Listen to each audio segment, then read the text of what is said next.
Hello friends, आज चाहिँ म बनाउँदैछु सजनाको फुल।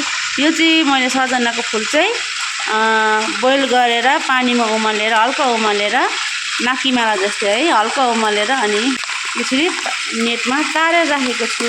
सजनाको फुलको लागि लगाएँ मैले प्याज। अब लाउँदैछु यसमा टमाटर,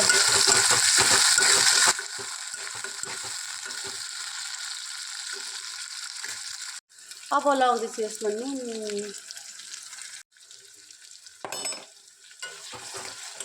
लगाएपछि चलाइदिएँ। अब यसलाई कभर गरिदिँदैछु।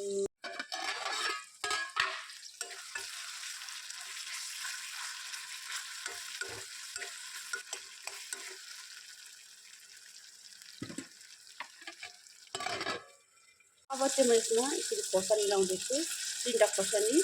त्यो खोर्सानी चाहिँ मैले यसरी बोतलमा राखेको हो नुनहरू लगाएर। अनि हरियो खोर्सानी लगाए हुन्छ काटेर, मेरोमा चाहिँ हरियो खोर्सानी छैन, त्यही भएर मैले यो युज गरेको।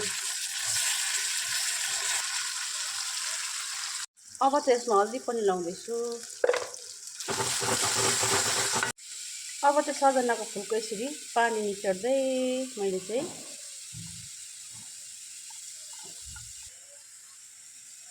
यसरी लगाएको छु।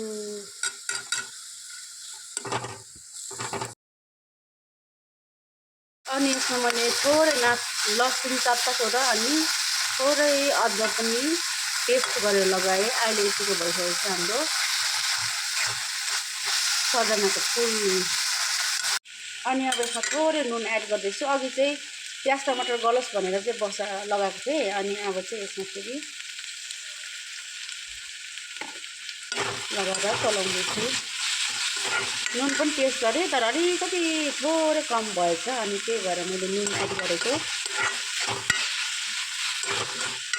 हेर्नुहोस् त, क्यामेरामा त त्यति राम्रो देखिँदैन कि, साँच्चै विश्वास गर्नुहोस्, यति मिठो, यति राम्रो देखिरहेको छ कि।